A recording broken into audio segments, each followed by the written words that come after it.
Hey guys, welcome back to my channel. My name is CrystalDeFeo and I'm a realtor right here in Murfreesboro, Tennessee with Keller Williams Realty.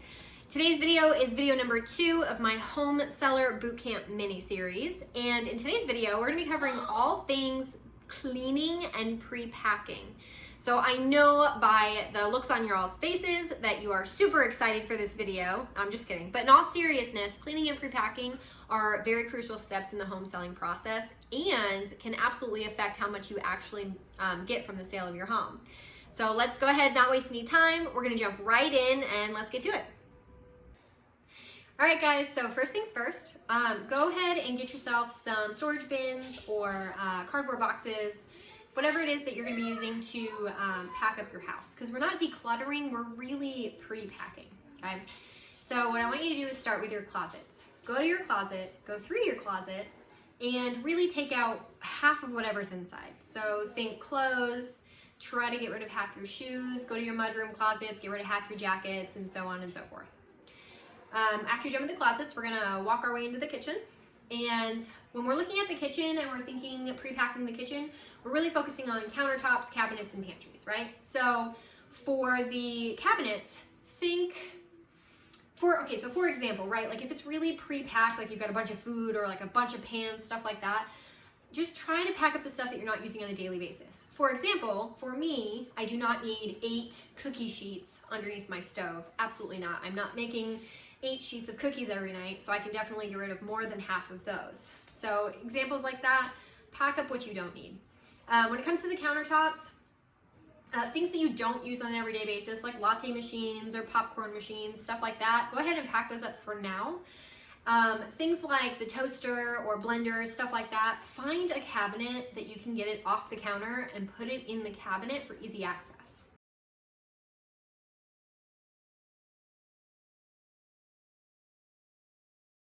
Okay, so when it comes to home decor, you know, little knickknacks and like the little decorations here and there, the general rule of thumb is anything smaller than a baseball goes in the box. So you really don't want a whole bunch of clutter around, so you want to get rid of as much of that as possible. We also don't want a lot of like personalized things. So family photos, that giant portrait of you over the mantle, they've got to go. So you can definitely, so just quick input here, if you do have a huge family portrait of you over the mantle, you can take it down, pack it up, and put like a mirror or like a big wreath or something like that over there to replace it. You don't have to leave like the bare walls. That's kind of where like the little staging tidbits come in. But yeah, so you want to take down anything really personal, depersonalize the house. Now, when we are getting into the bathroom, what we want to do is go through things like makeup, toiletries, hair products, skincare, stuff like that. And we want to first take out everything that's expired. Okay, so take out everything that's expired, and after you go through it, all that's expired, get out everything that you're not using on a daily basis. Okay, and then after you've got all that, pick up some of those like really small, they've got like, okay, like this size, like little drawers or like containers, so that you can keep everything kind of organized with what's left. Okay, so now we're on to deep cleaning. So let's start making a list. Okay, so you're gonna wanna wash your windows, replace any of the screens. If any of the screens are torn and they need to be replaced, do that now. You're gonna want to clean the glass on your fireplace, the glass on your tables, any spaces that might have little fingerprints, especially if you have kids. Get down low and see if you have fingerprints anywhere where maybe you can't see standing up.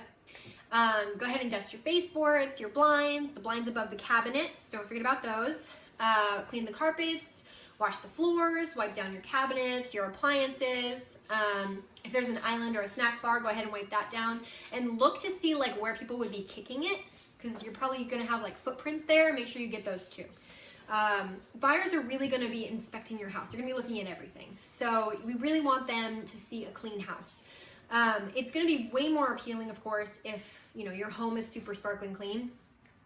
Because once buyers are in here, they're really making a list of the things that they're going to have to do as soon as they get in the house. And if cleaning isn't one of those items, it's going to be less stress on them, and it's going to definitely make your house look more appealing.